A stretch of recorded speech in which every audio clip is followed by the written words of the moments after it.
you know how we always close the show out? We do it with Real or Not, a little game that Bryan and I like to play.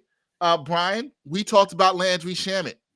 And I think Steph makes a good point, right? In the fact that some people, not saying everybody out there, some of y'all are looking at Landry Shamet to come here and save the bench. Yeah. I'm not sure that's a good A thing. little worried about that. I wouldn't, if you want him to save the bench, I think that might be a little bit much. Okay. But my question for Bryan this week on Real or Not, the Knicks need Landry Shamet to crack their rotation. Yay or nay, real or not? Do they need this to happen? Operative word being need in that sentence. You want this to be not real because you don't want to put so much emphasis on Landry Shamet's importance, but this might be real because of the shooting he could potentially provide. And he's a career 38% three-point shooter. Wasn't very good last year, but he was in Washington. He probably didn't care. Like, like how inspired could you be playing basketball with Jordan Poole, with all due respect? I think this is worrisome that this is probably real, is where I'm at, Dex.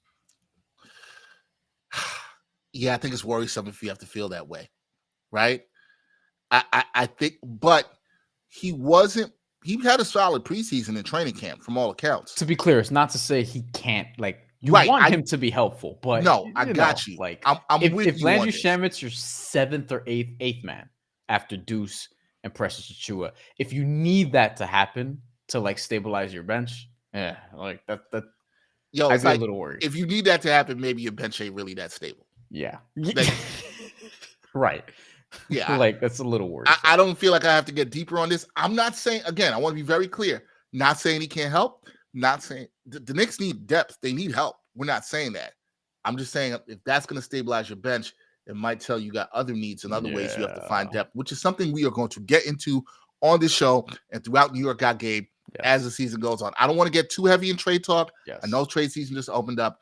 We are going to get into this. That is Bryan's bag. The real trade season is January look at his face. 15th. Look at his face. He can't even wait. He can't wait. All right. Other one. I was going to go one player on this. You convinced me to go two, and I agreed with you in putting this. Cat and Brunson, Karl-Anthony Towns and Brunson. Should both players be in early MVP discussions? Now, despite Knicks fans jumping out the window, the team is 16-10. They've won 16 out of 26 games, folks. They do not have a terrible record. Karl-Anthony Towns has played really well. Brunson, after a slow start, has been really good, especially in terms of dishing the ball.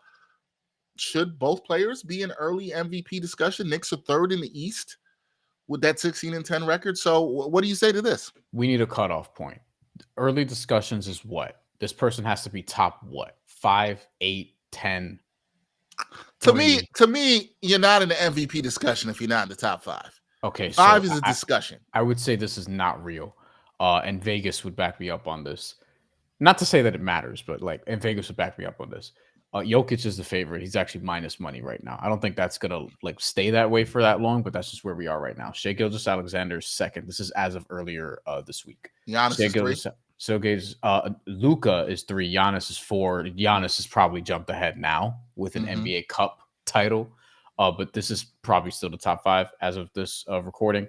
Tatum is up there. Anthony Davis is up there. You have Anthony Edwards. You have Donovan Mitchell. You don't get to Jalen Brunson until you're at 8 and 9, actually. And Karl-Anthony Towns is 2 spots below at 11, right outside of top 10. Kevin Durant's also in the mix. He's missed some games, but he's back now. So I would say no. Top 5, no. If the discussion is top 10, yes. If the discussion is top 5, no. I'm inclined to agree with you. Here's where I think this could change. Win tomorrow. Play damn good basketball through the rest of the month. Both those guys still have really good numbers. Now you put one of them will push the top 5. I think if that happens. Well, can they get there? I would say at least one of them, yes. But I think you laid out the formula. If we're talking at the end of the month, or not even at the end of the month, but maybe a little bit before that. But over the next week and a half, and they have 20 wins already. And they get to 20, if they're a 3 seed by the end of the month, then I would probably look at it and be like, all right, we got to start talking about Brunson or Cat or both. Yeah. I don't think neither are going to win the award, though.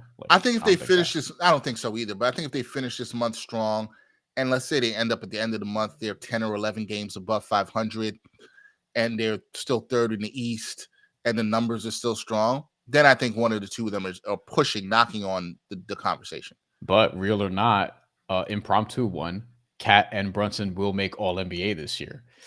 Like that one is kind of like, ooh, like that one could happen.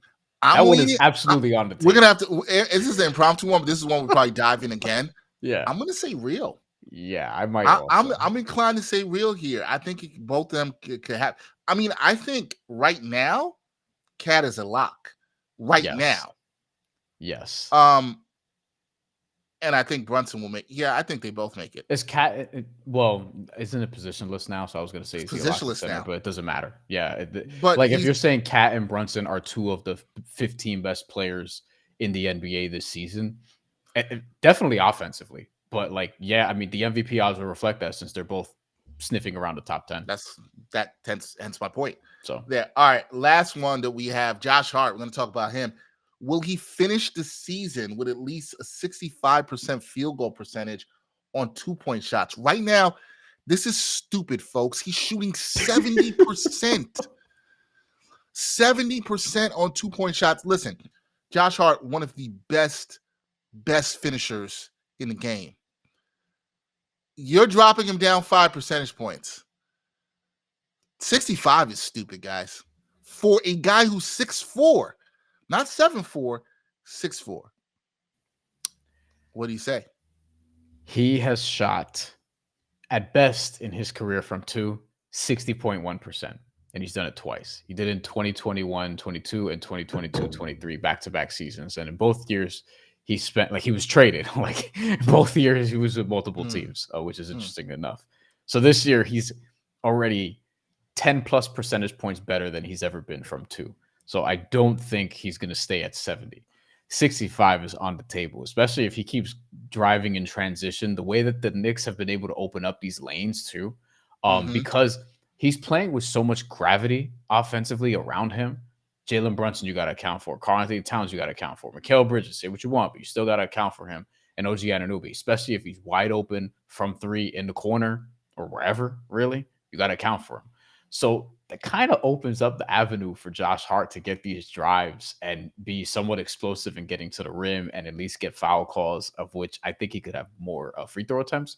But 65% is absolutely on the table. I think this could absolutely happen. It's a high number, though. It's still a high number. I wouldn't bet on it, but I'm like it can't happen. I could see this where he finishes 63.5%. Can't you see that happening? I can see that happening here. Yeah, I'm rooting for it. Listen, I'm always going to root for some ridiculous statistical anomalies that you may not ever see again. I'm here for that. I think he comes close. I think he just falls just short. I hope I'm wrong, though. I'm wrong. He was 51% from 2 last year. He's 70% now. He's 20 percentage points better. Like that can't be sustainable, But I do think career year from 2, given the gravity, I can see that. He's never played on a team where these are the offensive options. Yeah. That you have to account. Where 4 other guys you have to account for. And Josh Hart is so good. The thing that makes him so good in the ability to finish is not just him finishing in transition. A lot of it is his cutting, his movement without the ball. He's so good at that and reading spots and where he can cut. He's such a good role player. Josh Hart's one of my favorite role players to watch in the NBA. Okay, I'm gonna say not real for this. It's the number's too high. I'm gonna say not real also. Numbers too high. A lot. I'll say real for what you said. 63 and a half. I'm there. I can see it. I can see 63 and a half. You know what you're gonna be pissed about? If it's 64 and a half, are we gonna be pissed? Yeah. Now we're gonna be on Josh Hart 2-point field goal percentage watch for the entire season. This is what we do here on this show.